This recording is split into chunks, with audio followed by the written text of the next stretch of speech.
Olá, tudo bem? Seja bem-vindo a mais um episódio do nosso Giro de Negócios. Eu sou Ítalo Paiva e você está convidado aqui para entrar no mundo do empreendedorismo, dos negócios, né, do business. Hoje eu estou com o Fernando Moreno, nosso convidado. Hoje a gente vai bater um papo com você, Fernando, para saber aí sua trajetória profissional, suas experiências.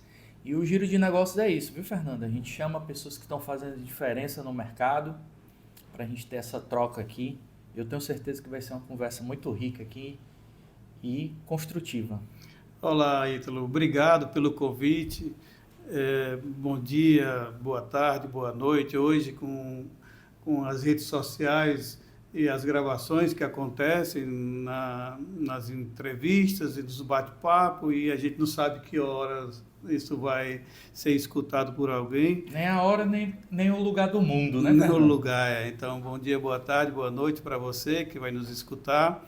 Ítalo, é um prazer estar aqui, trocar ideias, bater papo, conversar sobre o mundo dos negócios e todos os vieses que a gente se depara no dia a dia do mundo empresarial, né?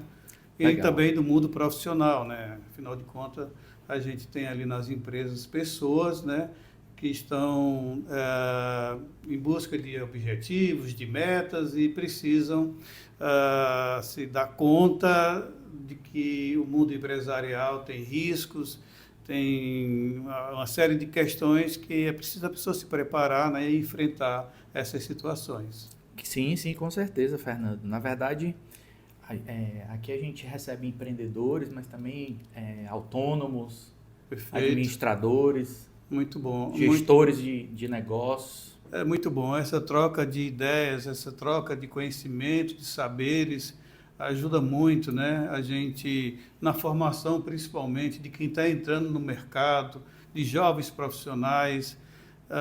Os empreendedores precisam de pessoas, precisam de times, e a gente tem aí uma responsabilidade muito grande de compartilhar conhecimento, trocar ideias e ajudar a construir negócios. Isso mesmo, Fernando. Fernando, eu queria iniciar nosso bate-papo, nossa conversa, querendo saber quem é o Fernando, né? Tem um sotaque aí nordestino, mas não é cearense. Queria saber Não, se você nasceu aqui, né? Você veio para Fortaleza. Como é seu começo, Fernando? tá. Sou cearense, sim. É, eu nasci em Vaze Alegre, Rapaz, ali no terra Cariri. da minha família por parte de pai, É, acredita? pois é, Bezerra de Carvalho. vê o mundo é muito pequeno, Ave Maria. impressionante. Mas aí, meu pai, em 1971, ele veio para Fortaleza, né? Muito comum no Na época, Nordeste, né? né? Na época, você ia para as capitais para ajudar na formação dos filhos. Uma família de 8 filhos, Ítalo, e a gente enfrentou bastante dificuldades nessa transição, né? Meu pai era um pequeno comerciante em Vaze Alegre, e quando veio para cá, ele se estabeleceu na Governador Sampaio, né? Aquela rua ali de armazéns secos e molhados. No início, ele conseguiu ser ter uma empresa de tamanho médio, né? Mas veio ali os anos 80, aquela crise de inflação 90% ao mês, e ele não soube lidar com isso, né? Não soube lidar. E a família é muito grande, de 8 filhos, eu era o sétimo, 5 homens e todos foram para dentro do negócio. Então, a minha adolescência foi vendendo barra de sabão, pacote de Bombril, maço de fósforo. E quando eu cheguei com 12 anos nesse negócio, eu perguntei ao meu pai, onde eu fico aqui? Ele disse, vale para o caixa.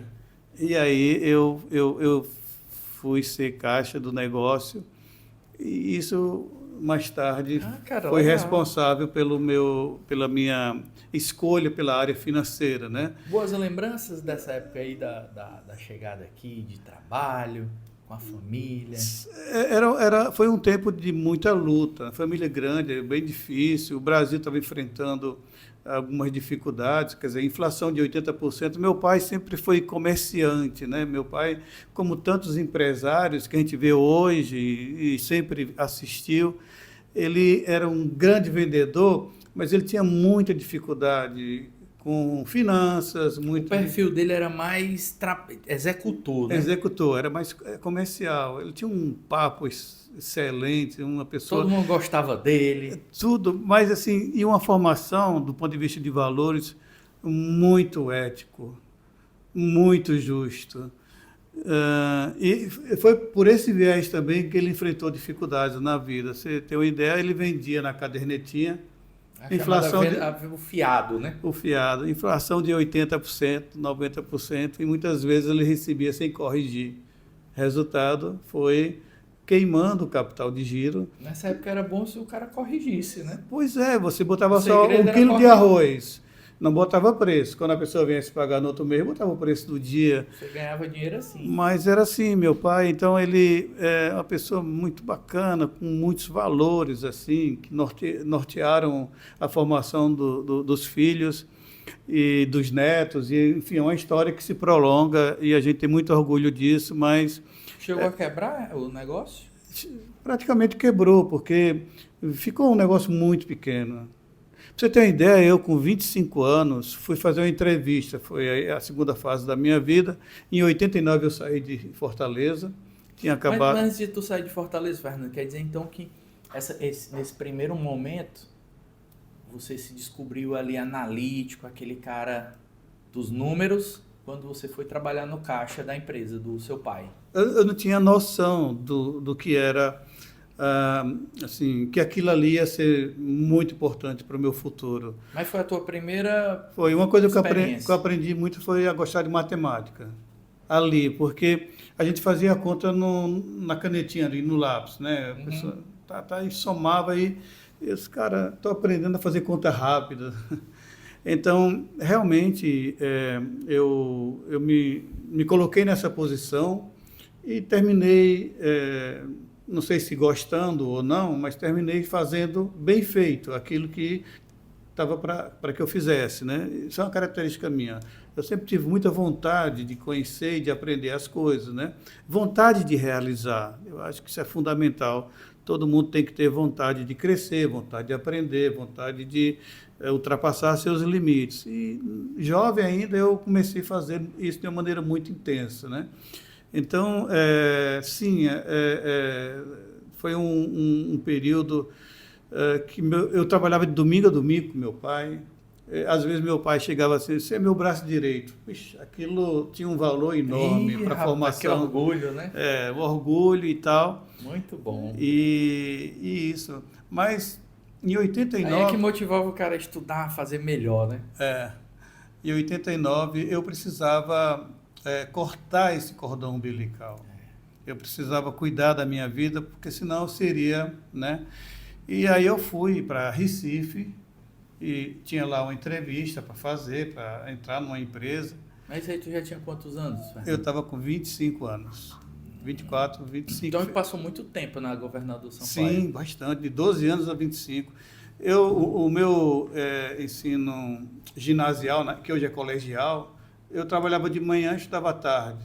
O científico, eu trabalhava de manhã e de tarde estudava à noite. Faculdade de manhã e de tarde. Então, não tinha... E era trabalhando de domingo a domingo. Então, a minha adolescência foi atrás de um balcão, né? E dureza mesmo, né? Então, eu tinha uma vivência de quê? De balconista. Né? E fui para uma entrevista numa indústria lá em Recife, uma grande indústria, né? Como foi que chegou essa oportunidade para você? Então, eu tinha um tio que era gerente nessa indústria. Na realidade, a indústria era uma indústria de cimento. A fábrica era na Bahia, em Campo Formoso. E esse tio conseguiu uma entrevista, né, para que eu assumisse qualquer posição. Então, eu fui para essa entrevista e a pessoa do RH, depois de bater um papo comigo, disse assim, Fernando, eu estou com um problema. Eu disse, qual é? Você não serve para nada. Aí eu olhei assim para eles, então me dá em qualquer oportunidade. Aí ele me botou na área de OIM, Organização e Métodos. E eu comecei nessa área, mas um dia eu peguei o Lotus 123, que é o pai do Excel, e fiz umas tabelas, umas planilhas. E eu juntava informações e montei uma tabela de indicadores econômico-financeiros. E fui lá para o gerente financeiro e perguntei, você quer receber isso aqui? Eu faço todo dia. Eles, bota aí em cima da mesa. E aí eu passei a colocar isso em cima da mesa desse gerente financeiro. Um dia o dono da empresa foi na sala do gerente financeiro e olhou esse papel em cima da mesa. Aí olhou assim, disse, quem que faz isso? Não, é aquele rapaz ali do OIM. Legal. Diga para ele para mandar para mim também. Aí eu comecei a mandar para o dono da empresa. Eis que, 6 meses depois, surge uma vaga na área financeira e o dono diz, Lembrou de ti, né? Coloca aquele rapaz. E assim eu comecei lá em Recife, nessa empresa. A empresa era de quê, Fernando? Tinha uma indústria de cimento, era um grupo Alexandre Maranhão. Né? Tinha uma indústria de cimento, tinha várias empresas, né? Tinha uma construtora, revenda de pneus, enfim, era um grupo com um certo porte lá em Recife, a família muito conhecida. A importância, né, Fernando, de você sair de uma pequena empresa familiar. Me fala aí a impressão que tu teve para uma empresa que tem processo. Foi um choque, assim, a primeira impressão que eu fiz, com o primeiro salário que eu recebi, eu percebi que, bom, já que o cara disse que eu não sirvo para nada, eu tenho que investir em alguma coisa. Então, eu comecei a cuidar da minha formação. Primeiro salário, eu paguei um curso de Excel. Segundo salário, fiz o Excel, não, Lotus, 1, 2, 3. Segundo salário, já no mês seguinte, eu também fiz investimento nessa área de tecnologia. E com 3 meses, eu já estava inscrito numa pós-graduação em finanças, lá em Recife. Então eu me dei conta de que somente eu conseguiria transformar a minha vida, né? Então eu comecei a estudar muito, eu estudava bastante, né? E a empresa lá, esse empresário, ele se deu conta desse meu esforço, né? De aprender, e ele gostava disso, né? E ele foi me dando oportunidades dentro do negócio e de novo, eu quero chamar aquela questão da vontade.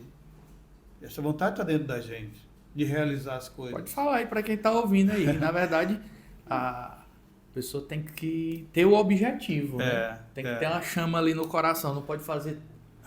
Eu aprendi aqui, Fernando, ó, em uma das conversas com os convidados, eu aprendi, você que está me ouvindo, 3 formas de fazer as coisas, viu, Fernando?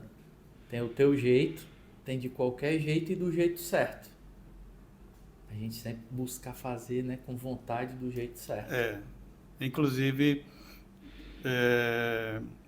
em uma das empresas que eu trabalhei, isso estava na missão da empresa, fazer da primeira vez e certo. Fazer bem e certo da primeira vez. Então, eu fiquei nessa empresa lá em Recife, foi o meu primeiro contato com o mundo empresarial, e um dia eu vi no jornal um anúncio para um chefe de programação financeira. Aí eu me candidatei a essa posição e terminei sendo selecionado para a construtora Queiroz Galvão. E comecei na Queiroz Galvão em 93. Uma gigante, né? Gigante. Em 93 eu fiquei na Queiroz Galvão, na empreiteira da Queiroz Galvão, a maior empresa do grupo. Quando foi em 96, outro anúncio, jornal, assessor da diretoria financeira. Eu me candidatei e fui selecionado, dessa vez era o Grupo Brenan.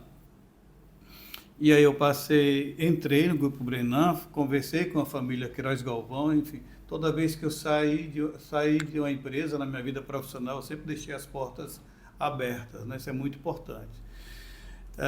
Então, o Grupo Queiroz Galvão, em 95, tinha conseguido uma carta patente para um banco.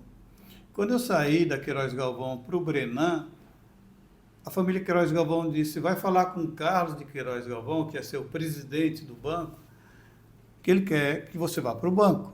Aí eu fui falar com o Carlos, e aí, Fernando, o que é que precisa para você vir para cá? Eu disse, olha, Carlos, eu vou ter esse salário lá no Brenan.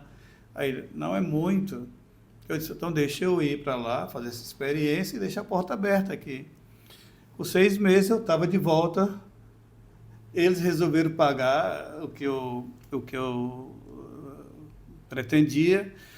Já estava fazendo um MBA no IBMEC na época, eu tinha concluído a pós-graduação, estava fazendo meu primeiro MBA. E por que eu voltei para o banco e não fiquei no Grupo Brenan? Porque eu tinha tido contato, através do MBA, ao mundo de derivativos, né? E eu achava que o papel de um financeiro era exatamente quantificar riscos, saber se a empresa quer correr aqueles riscos e, se não, transferir para terceiro. Então, risco cambial, risco de inflação, risco de juros, se é pré, se é pós, enfim. Eu comecei a entender que finanças era muito mais do que contas a receber e contas a pagar. Finanças era muita estatística, modelos, e comecei a mergulhar nesse universo. Para a gente não perder a cronologia, o Fernando. Em 96 eu estava de volta para o Grupo Queiroz Galvão no banco. Pois é, mas isso aí já em Recife, tu já tinha quanto tempo Eu cheguei em 89 em Recife, né? 89. 7 anos. Cheguei né? em outubro de 89 em Recife. Aí comecei no banco e quando foi em 2003 o banco me transferiu para São Paulo. Pelo banco eu já estava como superintendente, né? Estava habilitado na CVM como gestor de recursos. Tinha quantos anos, Fernando? Tu? Então, lembra? Daí eu tinha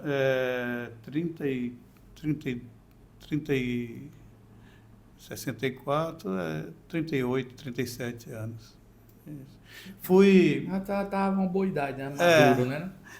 Estava chegando no Brasil os fundos de investimentos em direitos creditórios. Eu fui o primeiro fundo de investimentos em direitos creditórios foi feito pelo Banco do Grupo Queiroz Galvão. E eu estava à frente desse projeto, junto com o presidente do banco. Então foi uma experiência muito rica que também começou a acender outra lanterna assim, do que se exigir de um diretor financeiro. Por que eu saí da Queiroz Galvão e fui para o Grupo Brenan? Porque com o Plano Real, antes do Plano Real, o que importava era a tesouraria. Você não podia deixar dinheiro parado. As empresas davam mais importância à tesouraria do que a uma área comercial. Com o Plano Real e a estabilização da economia, a taxa de juros, você poder fazer planejamentos. Aí foi feita uma correção no mundo empresarial. De fato, quem tem que puxar negócio é a área comercial, não é uma tesouraria. Claro. Uma construtora, quem tem que puxar negócio da construtora são obras, não é tesouraria. É porque, na verdade, com essa taxa de juro louca, o ponto-chave do negócio era investir o dinheiro ali para ele poder render, né? Eu falei para você que na década de 80 era o overnight, era 80%, 90% de inflação, não é nem juros, de inflação. Então você não podia deixar dinheiro parado. O problema não era ganhar o dinheiro, era o dinheiro que chegar e ele circular, né? A questão do valor do dinheiro no tempo, poder de compra. A empresa não podia perder poder de compra, senão queimava capital de giro. Deixar dinheiro parado no caixa era perder dinheiro. Exatamente. Então era muito valorizado isso. Mas eu também entendia à época que isso não estava certo. A empresa tinha que crescer não pela tesouraria. A empresa, que não fosse financeira, tinha que crescer pelo volume de operações da área comercial. Volume de obra, volume de venda para um supermercado, para uma farmácia, isso que sim ia puxar o crescimento da empresa. E com o Plano Real, isso começou a mudar um pouco, porque você estabilizou a taxa de juros, trouxe para um nível mais baixo, não foi ainda um nível como a taxa de juros atual que a gente tem aí, mas começou a estabilizar. E a área financeira, o head de uma área financeira, começou a ser cobrado muito mais pela gestão do custo, gestão da despesa, planejamento de fluxo de caixa, planejamento orçamentário, essas coisas. Então, isso me levou aí para o Brenan. Só que com o convite do banco, eu comecei a ver, bom, isso aqui é importante, fluxo de caixa, tudo isso é importante, mas esses instrumentos derivativos também vão dominar no futuro a gestão de fluxo de empresa do ponto de vista financeiro, a gestão de fluxo de caixa, serão ferramentas importantíssimas. Aí eu estava no banco já em São Paulo e começou essa coisa de securitizações, de você criar veículos, criar produtos que ajudavam as empresas a acessarem o mercado financeiro, não através de desconto duplicata ou alguma linha de financiamento de capital de giro, onde você tinha que, a cada 3 meses, estar atualizando informações para os bancos. As taxas não eram taxas tão competitivas e a securitização, de fato, ia alongar o prazo dos financiamentos, ia trazer a taxa para um patamar um pouco mais baixo, porque você tirava o foco do risco da empresa e botava o foco no risco dos recebíveis. E muitas vezes esses recebíveis eram uma quantidade muito grande, então você conseguia mitigar o risco pela não concentração em um só CPF ou em um só CNPJ. Eu comecei a enxergar que aquilo ali também era um movimento muito importante, que ia desenvolver o mercado de capitais. Junto com a parte de securitização, vieram os IPOs. Então, opa, eu como financeiro, eu quero esse universo para mim. Resolvi sair do banco, pela segunda vez saía do Grupo Queiroz Galvão, uma empresa de tecnologia me convidou para organizar o IPO dela lá em São Paulo.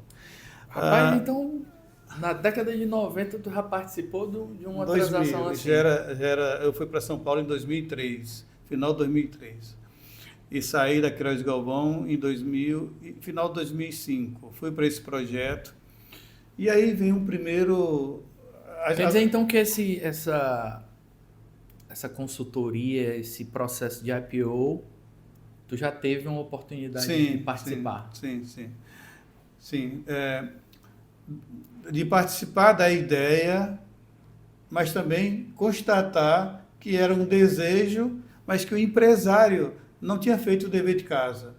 Então, aquilo, você vai juntando essas experiências e vai aprendendo que determinados passos que uma empresa vai dar tem que ser muito bem planejado.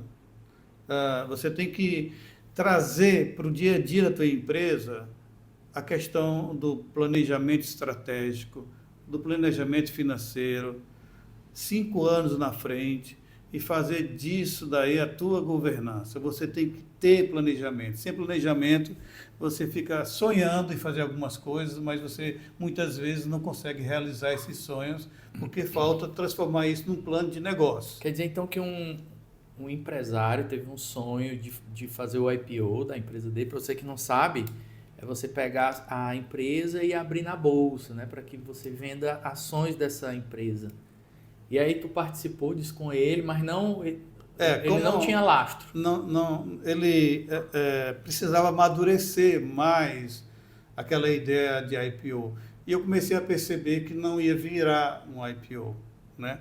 Então, eu resolvi sair do projeto e fui para Vancouver, no Canadá, e fui fazer uma imersão em inglês. Fiquei um tempo lá e voltei. Voltei para onde? Para o Grupo Queiroz Galvão, pela 3ª vez. Aquela coisa que eu falei para você no início, de deixar as portas abertas. Olha, aquela primeira empresa em Recife, nesse período todo que eu estou me referindo, já está em 2007, ela ficava me convidando para voltar a trabalhar. O Grupo Brenan me convidando para voltar a trabalhar. O Grupo Queiroz Galvão me convidando. Eu estava ficando muito feliz com tudo isso, né? Mas aí eu tinha 2 convites e um deles era Queiroz Galvão. Eu não podia, em hipótese alguma, dizer um não para Queiroz Galvão, porque já era a 3ª vez que eles me davam a oportunidade. E nessa época aí eles eram os gigantes do Brasil. Muito grande. E eu voltei para a incorporadora, né? A Queiroz Galvão Desenvolvimento Imobiliário. Fui ser diretor financeiro, isso em 2007, e aí a gente fez um plano de 5 anos, um negócio bem estruturado, o Grupo Queiroz Galvão com um nível de governança muito bacana, muito profissional, uma hold, sub-hold, nós éramos uma das sub-hold, o braço de incorporação imobiliária, e a gente fez um projeto, um planejamento de virar uma incorporadora nível Brasil, mas de tamanho médio, né? Tinha que ter limite, porque a gente chegou à conclusão que a partir de determinado tamanho, você perde a gestão, e você perde margem, você perde resultado. Então, a gente entendeu que tinha que ter um tamanho máximo de VGV para poder você manter a gestão e tirar aquele retorno esperado. Ser maior, né? Então, esse tamanho era 1,5 bi de VGV ano. Então, 2012, 13, 14, a gente já estava performando esse VGV ano. A gente tinha regionais filiais no Rio de Janeiro, São Paulo, Salvador, Distrito Federal e Pernambuco.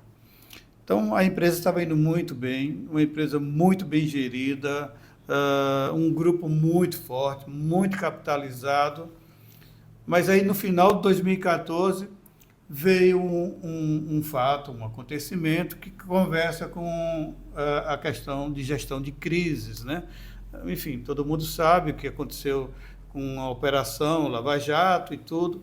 Então, você faz ideia de um diretor financeiro, estatutário, o que ele teve que passar, né? Então, eu estava nessa posição, embora tudo que aconteceu foi em outro segmento do grupo, em outro ecossistema, na empreiteira, a gente estava ali na parte de incorporação e construção imobiliária, então a gente foi afetado por tabela, né? Afetou uma empresa de forma mais direta, afetou a hold e afetou o grupo. E aí sim, teve todo um trabalho muito profissional, muito bem feito do Grupo Queiroz Galvão, de montar toda uma estrutura para administrar a gestão dessa crise que foi muito grande, né? Então, eu fiquei no Grupo Queiroz Galvão até 2018, 2015 lançou zero, 2016 lançou zero, enfim... Como assim lançou zero? Não lançou nenhum projeto, zero em VGV, né? E você sabe que em construtora, quando você termina uma obra, você tem que ter outra para você deslocar o pessoal. Se não tem outra, você vai demitindo, Demite né? todo Então, mundo, é um processo, concluindo, iniciando outra obra, e assim você vai mantendo o tamanho do negócio. Mas, a partir de 2015, por conta da Lava Jato, a gente não podia fazer novos lançamentos. Então, a gente foi entregar aqueles 4,5 bi que a gente tinha lançado em 12, 13 e 14, entregar entre 15 e 18. Eu, como braço financeiro, eu contratava junto ao mercado financeiro todas as operações de crédito, né? Então, nesse tempo, só na Queiroz Galvão Desenvolvimento Imobiliário, eu coloquei dentro do caixa algo em torno de 6 bilhões de linha de crédito, entre debêntures, entre operações de equity em projetos e também linhas específicas para o mercado de incorporação e construção, que é o plano empresário ou associativo da Caixa Econômica Federal. Tudo que tem desses processos aí de captação, tu participou, né? Participei.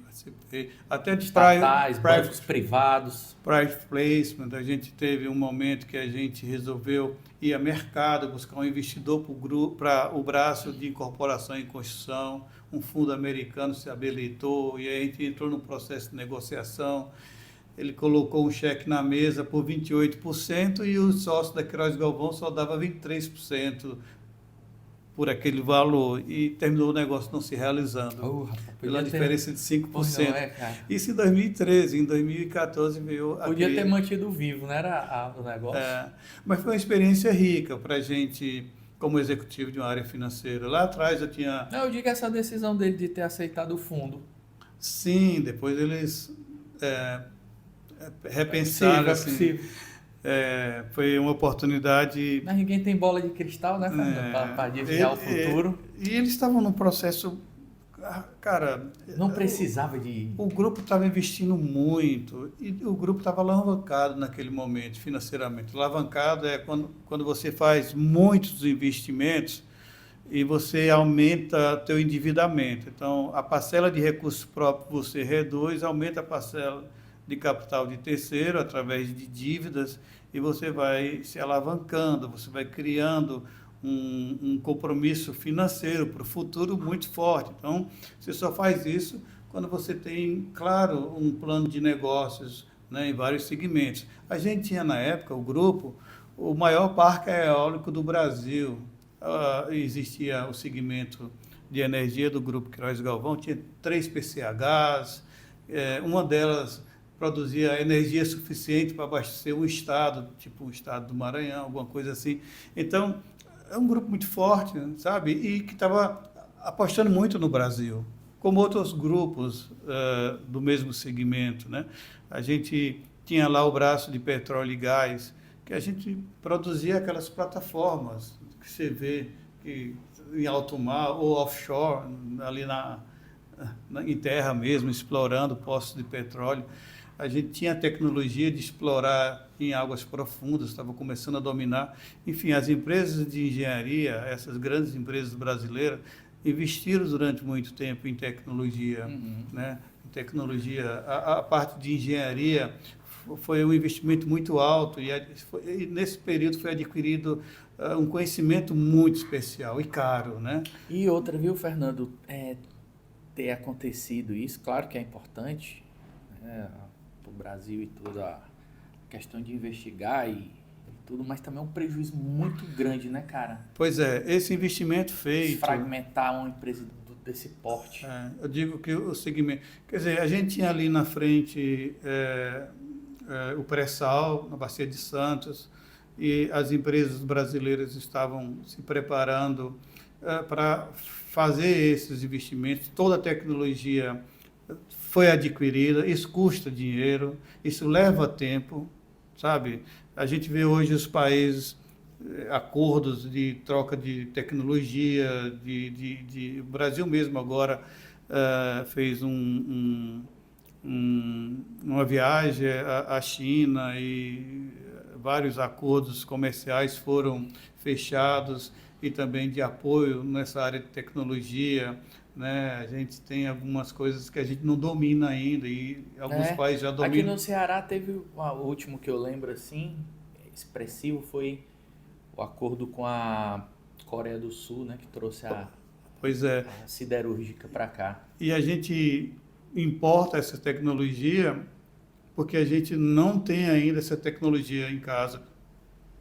E nessa área de engenharia a gente já tinha desenvolvido isso. A própria tecnologia. Nossa, né? Nacional. As empresas estavam muito bem preparadas para fazer aquilo dali, participar daqueles leilões.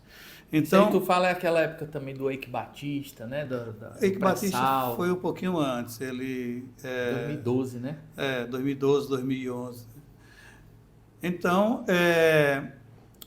de 15 a 18, eu tive que conviver. Eu falei para você pouco, tinha feito captações no volume razoáveis, e eu precisava prestar conta a partir de 2015 daquele valor captado. Então, foi um momento de muita transparência, de reuniões mensais com os principais bancos brasileiros, e ali a gente só ficava à mesa se você tivesse credibilidade. Então, Fernando, tu ficava à frente disso, aí tu era um executivo, um superintendente desses assuntos. Eu era diretor financeiro, diretor estatutário, toda a questão financeira era comigo. Então, o cara que saiu lá da Governador Sampaio, exatamente, chegou em São Paulo nas grandes mesas financeiras do país. Pois é, um cara que ia ali, perguntou ao pai, onde eu fico? Fica ali no caixa. Parabéns, virou diretor, que linda história. Virou diretor financeiro de uma grande empresa. Eu sou muito vaidoso com essa história. Claro. Eu acho que tem muitos ensinamentos aí, né, de como a gente pode construir uma trajetória assim. E hoje, dando um salto para o dia de hoje, eu não quero que esse conhecimento que eu adquiri fique comigo. Eu tenho projetos de compartilhar conhecimento. A minha trajetória profissional sempre foi buscando formar profissionais dentro do meu time, sabe? Eu fui convidado agora, recente, para ser professor de uma pós-graduação, dentro dessa minha filosofia, né, de estar preparando, estar compartilhando conhecimento e formando, enfim, novos profissionais bem formados.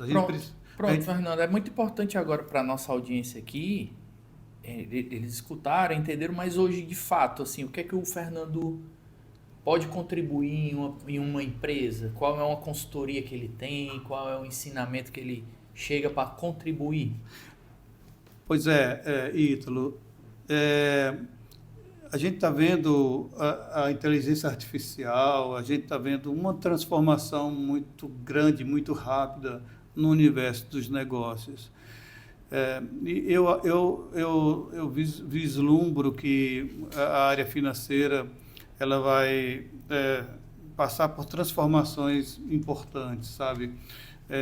Então, tem uma expressão hoje usada em inglês que é o CFO as a Service.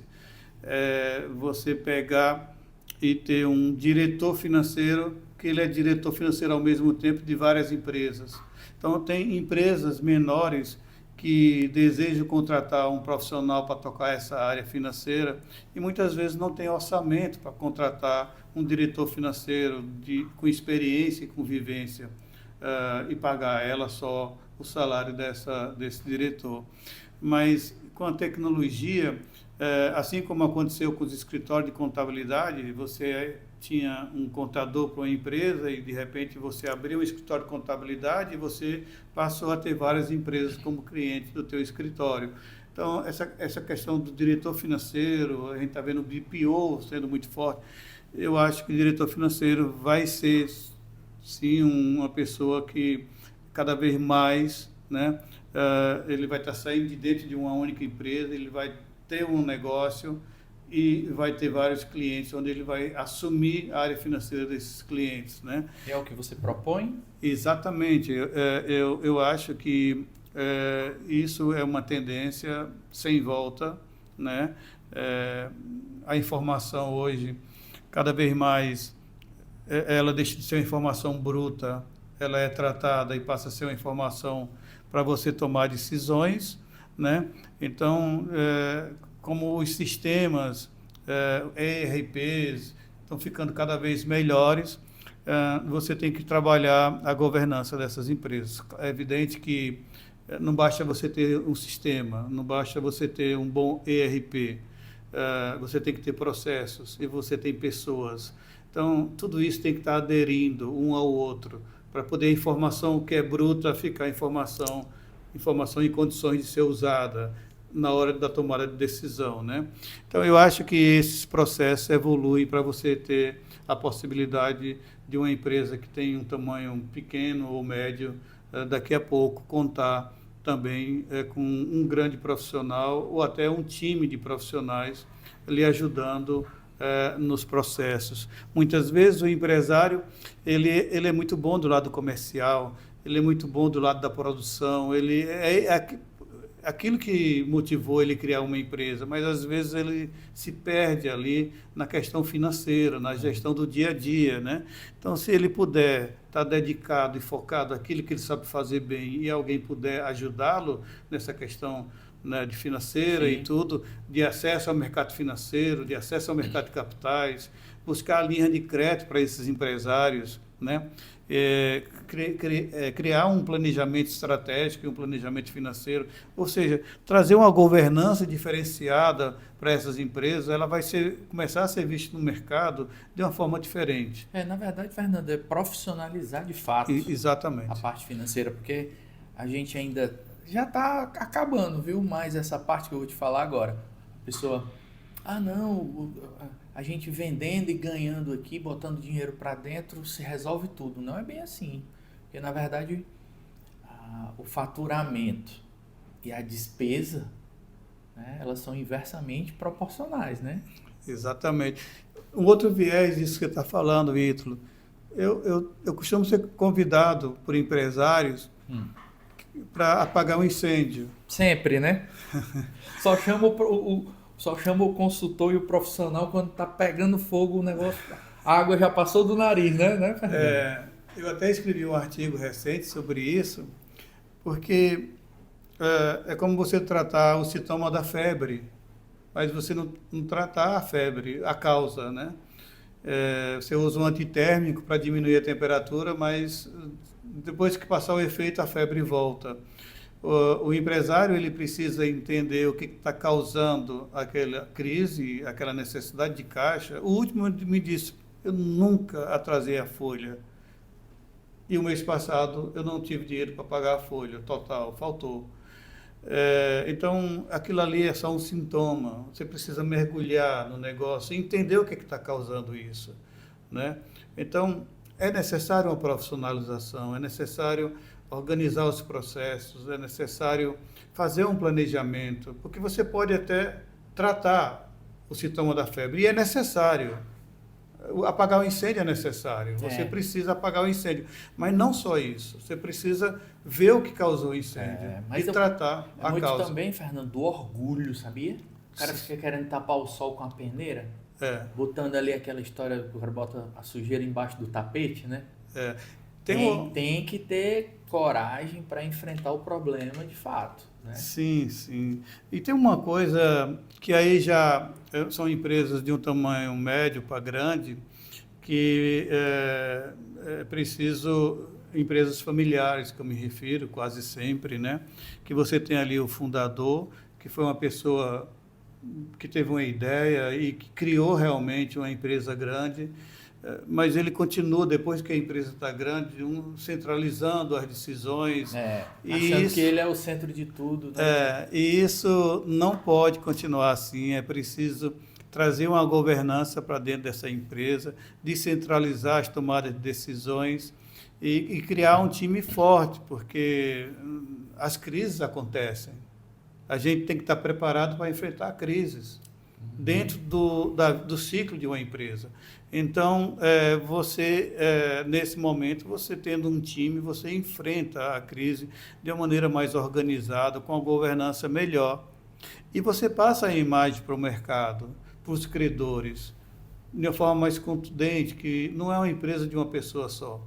É uma empresa que, na falta daquela pessoa, a empresa vai cumprir com seus compromissos, né?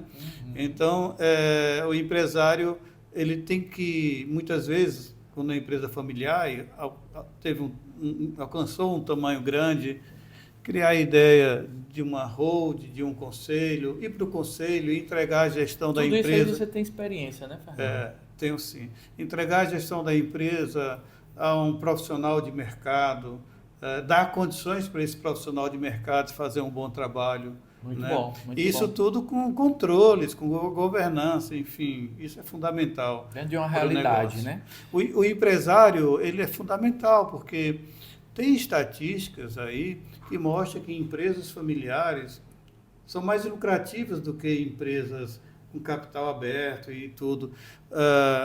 Isso não é regra, tem exceções à regra e tudo, tá?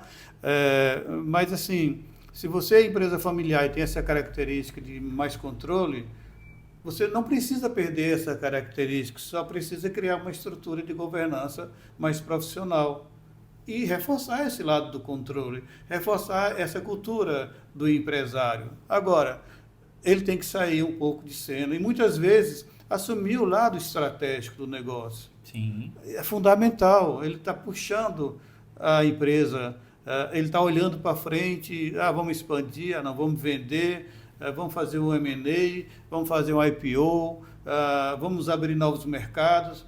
Isso é que o empresário tem que fazer. E depois delegar, descentralizar isso para executivos de mercado. Evidentemente, volto a reforçar, com boa governança, bons sistemas de controles, porque a empresa tem que ser perene, ela tem que viver para o futuro, ela tem que estar ali forte para o futuro.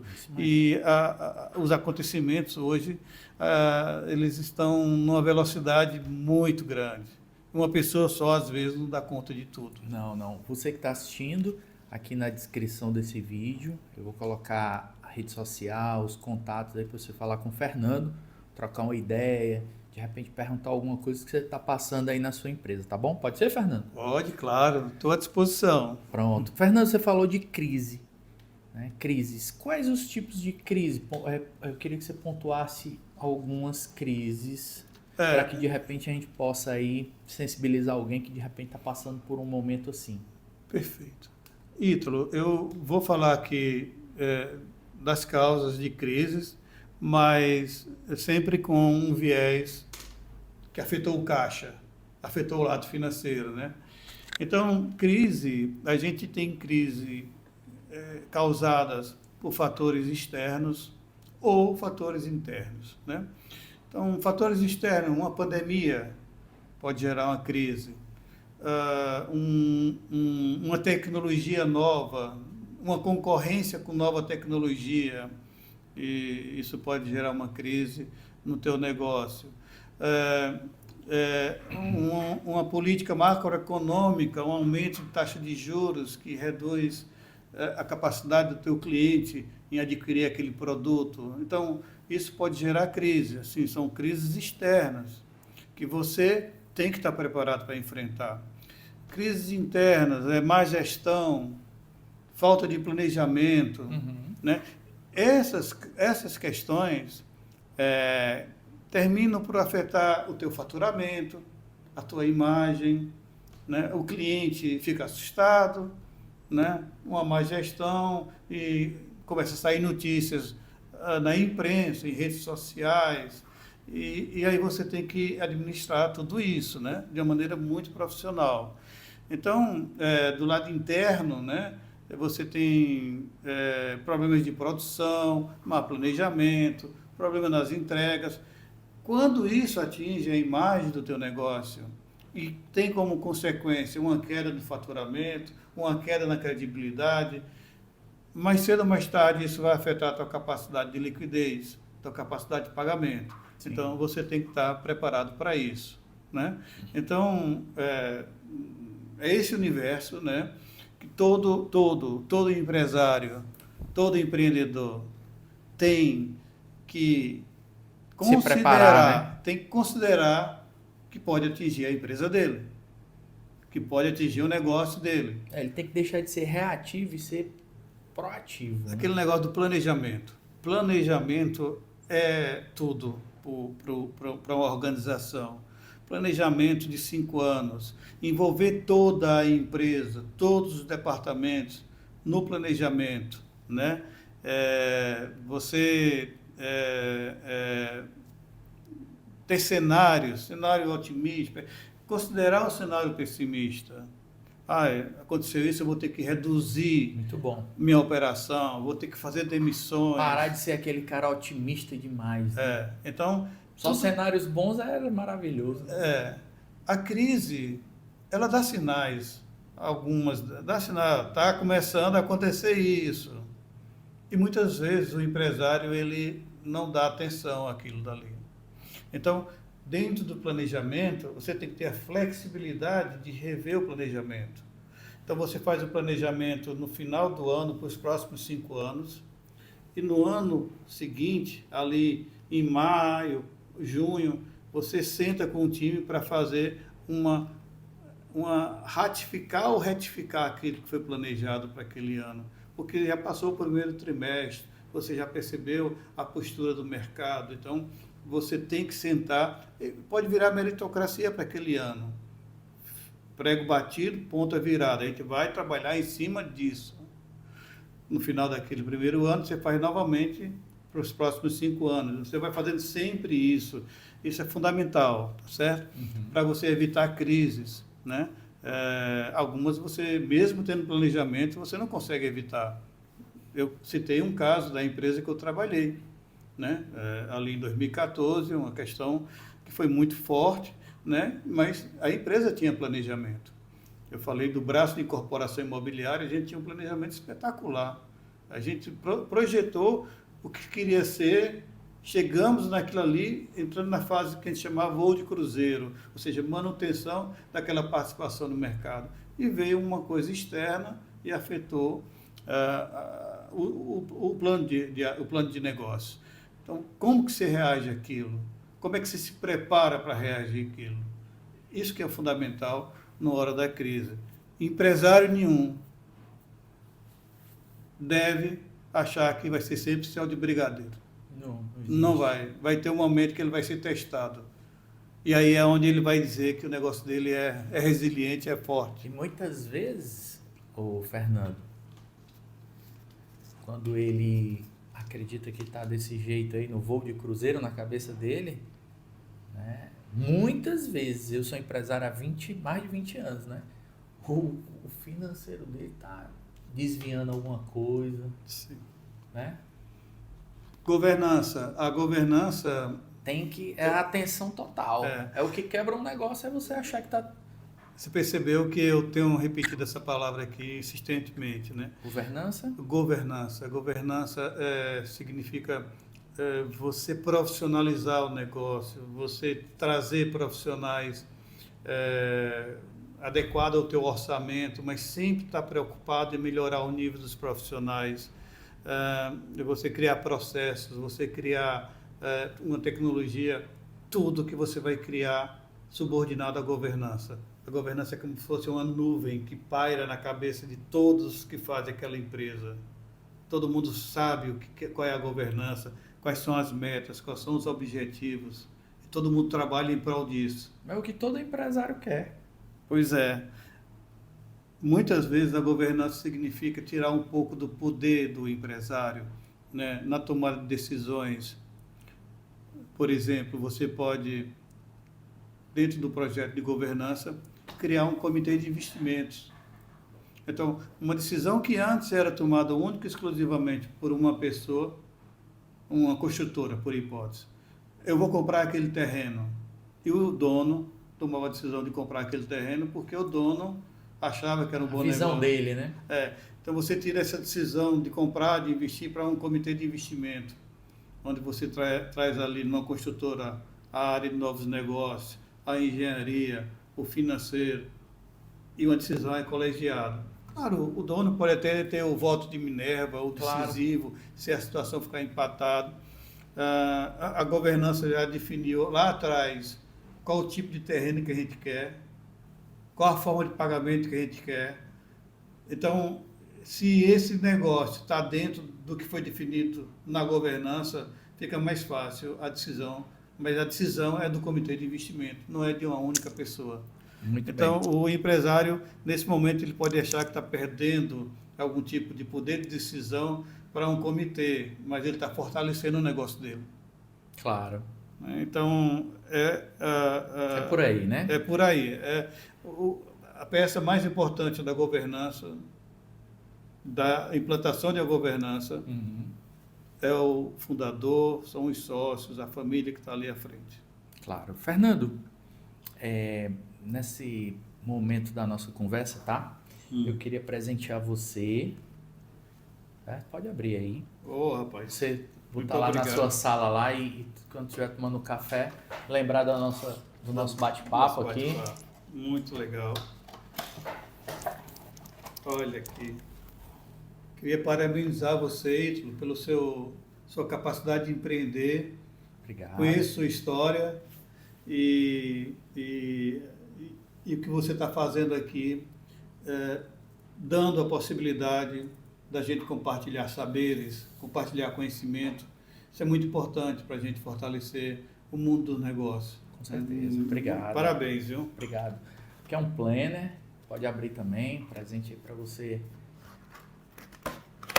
idealizar. Espero que saia boas ideias. Olha só. Pode abrir também. Vou mostrar aqui pro pessoal. Separação. Que bacana. Espero que você goste e que saiam bons projetos. Ótimo. Muito obrigado.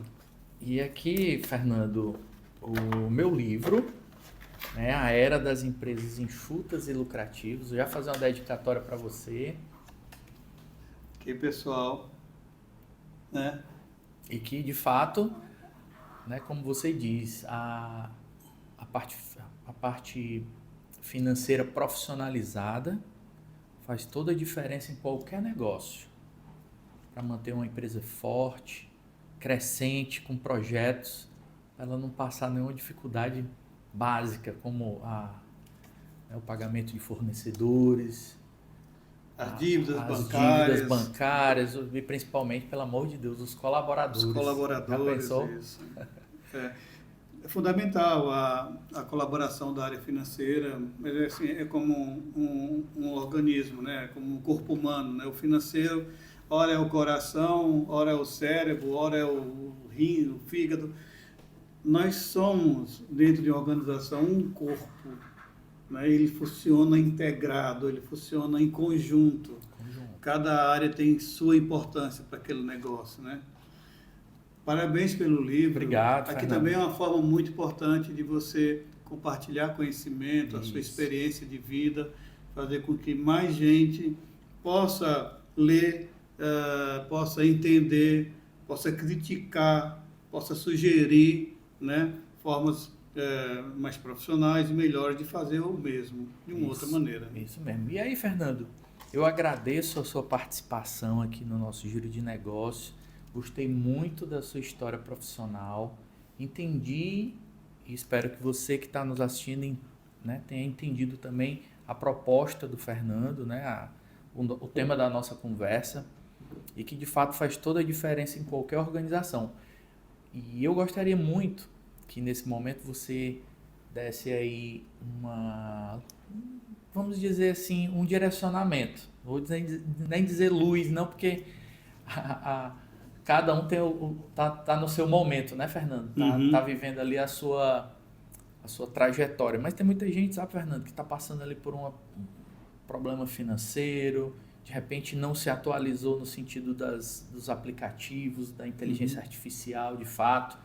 Eu queria que você desse uma motivada aí, que ainda dá tempo. É possível. Sim, sim. Olha, a principal recomendação é ter calma se você está passando por alguma crise, sabe? Procurar juntar as informações do seu negócio. Se você puder, muitas vezes, na administração da crise, tem todo o lado emocional. Se você puder contar com a ajuda de um profissional, que ali esse profissional vai colaborar nas negociações com os credores, nas negociações com os fornecedores, de uma maneira mais imparcial, tendo uma visão estratégica do negócio, e menos afetado pela questão emocional, que isso é muito comum. Às vezes o fundador ele fica muito envolvido nesse sentido, né? E emocionalmente abalado, ele fica... Aí é que piora. Ter calma, não tomar decisões precipitadas, juntar informação, muita informação externa e interna, e fazer um planejamento, né? Planejamento sempre. Muitas vezes isso parece ser uma burocracia, mas não, isso é vital para o teu negócio, né? Quando você tiver com um momento de crise, você tem que chegar para credores e dizer como que você vai sair dessa crise. E muitas vezes os credores gostam de olhar um fluxo de caixa para aquele ano, para os anos seguintes. Você vai mostrar, olha, eu vou fazer isso, eu vou reduzir aqui, eu vou aumentar aqui, eu vou atacar meu centro de custo, minhas despesas, que perdi a mão, e você fazer isso com credibilidade. Você tem que passar credibilidade para o teu funcionário, você tem que passar credibilidade segurança, para o teu né? credor. Cuidado com ações precipitadas, cuidado com prejuízo de imagem, sabe? Antigamente você aparecia na primeira capa do Estadão, a empresa está em crise.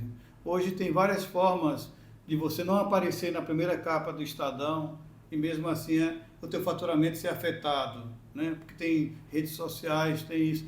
Então você tem que ter uma equipe, você tem que ter um plano para fazer frente a essas dificuldades, né? Então, ter calma, acertar a poeira e se preparar. E na verdade também, Fernando, chamar um consultor-chave. Exatamente. Seu negócio, ele tem que sobreviver. Os empregos precisam serem preservados, Então você tem que, às vezes, tem um custo ali, mas é um investimento para manter o teu negócio, sabe? E às vezes você, por N motivos, vai precisar de um profissional para ajudá-lo nesse momento. Então, isso é fundamental. Muito Fundamental. E às vezes, muitas vezes, é a causa do sucesso para atravessar essa crise. Porque ela termina. Termina, Ela tudo começou, é fase. mas ela termina. Se você se organizar e for profissional, passa por isso. Tudo é fase, tudo é fase. Eu digo que o mais gostoso de toda crise é a virada. É um processo de aprendizado. Muitas vezes você sai da crise muito mais forte. Muito mais forte e se sentindo imortal. Você está muito mais preparado para enfrentar as crises. Olha, o setor de construção no Brasil, eu costumo dizer que ele está ainda nos seus primeiros ciclos. Construção de incorporação imobiliária, que eu me refiro. Depois ali dos anos 2000, que a gente viu mais fortemente o financiamento podendo ser pago em 300 meses, 360 meses, você trouxe muita gente para comprar os imóveis. E aí a gente tem 2 décadas desse processo. Você sabe que a construção ele é cíclico, hora está o metro quadrado lá em cima, hora está lá embaixo. Isso é um movimento mundial. Então essas empresas de construção elas têm que ter no horizonte que vou passar por crise. Vai ter um momento de baixa. A única certeza é essa, né? Vai ter um momento de baixa. Então é preciso estar preparado para esse momento de baixa.